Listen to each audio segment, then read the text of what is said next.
नमस्कार, मैं doctor Manju Ladla, associate professor SK government girls college Sikar. आज का हमारा टॉपिक है सरकार। टॉपिक लेंगे हम सरकार। तीन अंगों को मिलाकर सरकार बनती है। एक होती है व्यवस्थापिका, एक होती है कार्यपालिका और एक होती है न्यायपालिका। सरकार के तीन काम मुख्य रूप से हम मानते हैं: कानून बनाना, कानून को लागू करना और कानून का परिपालन कराना। तो जो कानून बनाने वाला निकाय है वो व्यवस्थापिका है और लागू करने का कार्य कार्यपालिका करती है और न्यायपालिका उसका पालन सुनिश्चित करती है। तो ये तीन कार्य हैं। तीन कार्यों के हिसाब से तीन अंग हमने बनाए हुए हैं सरकार के। तो आज अपन देखते हैं व्यवस्थापिका। व्यवस्थापिका सरकार का वो अंग है जो कानून बनाने का कार्य करती है, अर्थात कानून बनाने वाले निकाय को व्यवस्थापिका कहते हैं। अगर हम परिभाषाओं की बात करते हैं तो गार्डनर ने इसकी बहुत अच्छी परिभाषा दी है कि एक निश्चित भूभाग से संबंधित समाज के लिए नीति निर्धारण या कानून बनाने संबंधी निर्णय लेने वाली वैध सत्ता को व्यवस्थापिका कहा जाता है। अर्थात हम साधारण शब्दों में कहें कि कानून बनाने वाले निकाय को व्यवस्थापिका कहते हैं। व्यवस्थापिका शासन के ये जो तीनों अंग हैं उनमें सैद्धांतिक तौर पर सबसे ज़्यादा महत्वपूर्ण अंग होता है। क्यों होता है ये महत्वपूर्ण? क्योंकि ये जनता का प्रतिनिधित्व करता है। ये जनता की संस्था है। आजकल आधुनिक समय में अप्रत्यक्ष प्रजातंत्र या प्रतिनिधि प्रजातंत्र चलता है और प्रतिनिधि प्रजातंत्र को व्यवहार में क्रियान्वित व्यवस्थापिका के माध्यम से किया जाता है।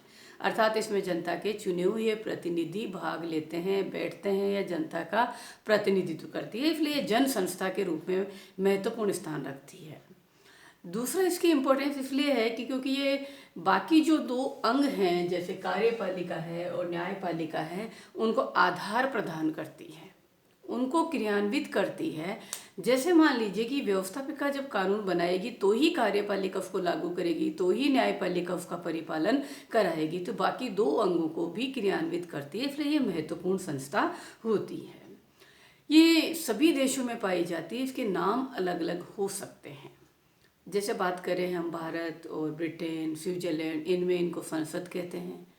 अगर हम अमेरिका की बात करें तो वहाँ कांग्रेस कहते हैं। जापान की बात करें तो डाइट कहते हैं।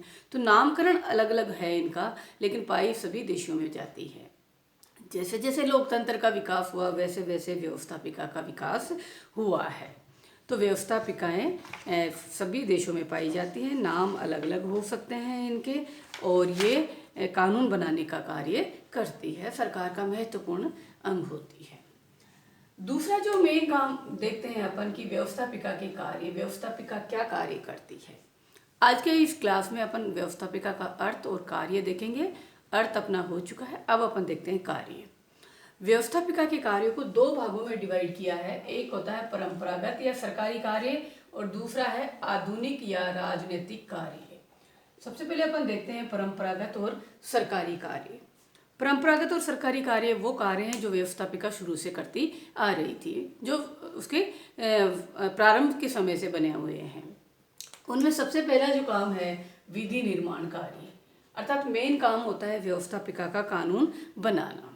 व्यवस्थापिका किसी भी कानून को संशोधन कर सकती है, कोई नया कानून बना सकती है, पुराने कानून को रद्द कर सकती है। तो कानून बनाने का मेन काम होता है, वो कार्य सभी देशों में व्यवस्थापिका के द्वारा किया जाता है। फिर दूसरा आता है कार्यपालिका पर नियंत्रण। कार्यपालिका पर नियंत्रण रखने के लिए व्यवस्थापिका, चाहे संसदात्मक व्यवस्था हो चाहे अध्यक्षात्मक व्यवस्था, दोनों में ही कार्यपालिका को कंट्रोल करती है।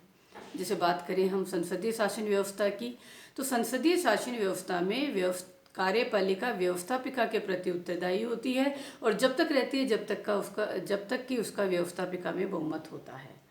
तो जो व्यवस्थापिका है उसको प्रश्न पूछकर, पूरक प्रश्न पूछकर, काम रोको प्रस्ताव, निंदा प्रस्ताव और अविश्वास प्रस्ताव के माध्यम से नियंत्रित करती है।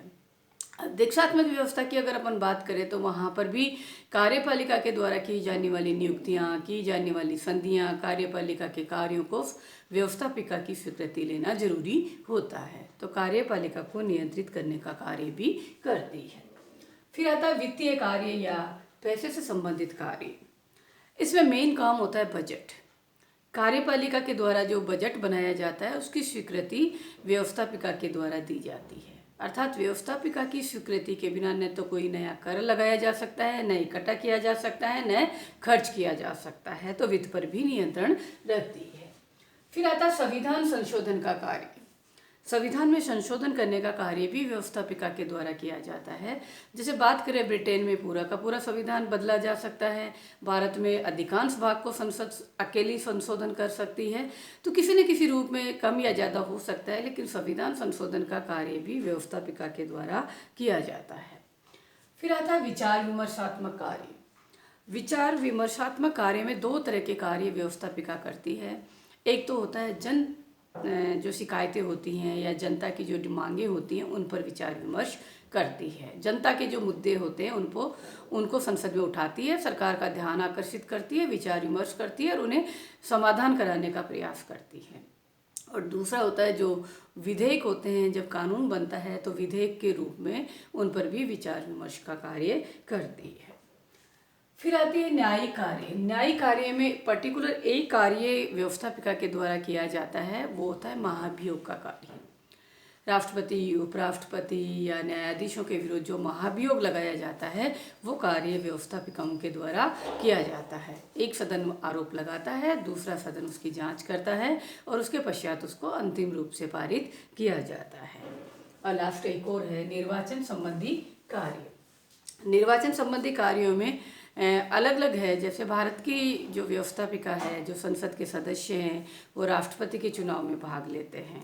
इसी तरह अमेरिका में भी अगर राष्ट्रपति के चुनाव में किसी एक व्यक्ति को स्पष्ट बहुमत नहीं मिलता है तो वहाँ की जो प्रतिनिधि सभा है वो दो में से एक को वहाँ का राष्ट्रपति चुनती है। तो चुनाव कार्य भी व्यवस्थापिकाओं के द्वारा किए जाते हैं। अब अपन देखते हैं दूसरा जो कार्य है आधुनिक या राजनीतिक कार्य। अर्थात व्यवस्थापिकाओं के आधुनिक समय में कुछ और भी कार्य किए जाने लगे व्यवस्थापिकाओं के द्वारा, उन्हें राजनीतिक कार्य भी कहा जाता है। और इनमें सबसे पहला कार्य जांच आयोग या समितियां बनाया जाना। अर्थात व्यवस्थापिका प्रशासन का पर्यवेक्षण करती है, खोजबीन कर सकती है, जांच कर सकती है। इसके लिए कोई भी आयोग, कोई भी समिति बना सकती है और जांच करवा सकती है। दूसरा, नई सेवाओं की स्थापना कर सकती है। कोई भी नई सेवा स्थापित कर सकती है। जैसे अब भारत की बात करें, अपने भारत में राज्यसभा के पास ये पावर है कि वो नई सेवा स्थापित कर सकती है। इसी तरह नेक्स्ट आता है राजनीतिक समाजीकरण का कार्य। राजनीतिक समाजीकरण से मतलब होता है कि जनता को राजनीति से जोड़ती है। जनता के मुद्दे, शिकायतें जब संसद में उठाई जाते हैं तो जनता का ध्यान उधर आकर्षित होता है, जनता अपना जनमत तैयार कर सकती है और राजनीति से जुड़ती है। इसी तरह नेक्स्ट आता है राजनीतिक नेतृत्व प्रशिक्षण स्थल का कार्य करती है। अर्थात जनता को राजनीति की शिक्षा प्राप्त होती है। ये ट्रेनिंग स्थल है एक तरह से संसद, जहाँ पर नेता चुनकर जाते हैं और तैयार होते हैं और राष्ट्रपति, उपराष्ट्रपति, प्रधानमंत्री तक के पद पर पहुंच पाते हैं। तो ट्रेनिंग स्थल के रूप में भी इसका महत्व है, कार्य करती है। इसके अलावा आता है हित स्वरूपीकरण या समूहीकरण का कार्य। इसका मतलब होता है कि जनता की जो डिमांड्स होती हैं वो बहुत सारी होती हैं, उनको एक जगह इकट्ठा करके उनको संसद में उठाकर उनकी तरफ ध्यान आकर्षित करवाकर पूरा कराने का कार्य करती है। तो हित स्वरूपीकरण, हित समूहीकरण का कार्य भी करती है।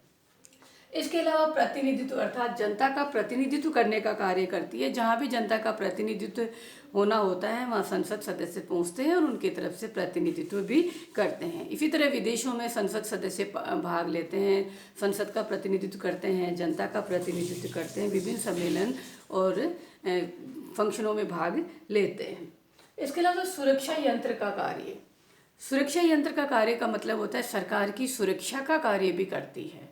अर्थात सरकार के लिए समर्थन जुटाने का कार्य ये लोग करते हैं। जब भी कोई सभा होती है, सम्मेलन होते हैं या कोई आयोजन होते हैं तो संसद सदस्य उनमें एज ए गेस्ट पार्ट करते हैं वहाँ पर और सरकार की नीतियों का गुणगान करते हैं, बखान करते हैं, सरकार के लिए समर्थन जुटाते हैं, सरकार के पक्ष में जनमत तैयार करने का कार्य भी करते हैं। और एक और लास्ट में औचित्यकरण या वैधता प्रदान करना। इसका मतलब है सरकार के कार्यों को औचित्यकरण या वैधता प्रदान करते हैं, उचितता प्रदान करते हैं। जब तक सरकार के किसी कार्य को संसद स्वीकार नहीं करती तब तक वो कार्य सही नहीं माना जाता है। इसलिए सरकार के कार्यों को, सरकार की नीतियों को स्वीकार करके उनको उचितता, औचित्य या वैधता प्रदान करने का कार्य भी करती है। इस तरह व्यवस्थापिका ये दोनों तरह के कार्य करती है।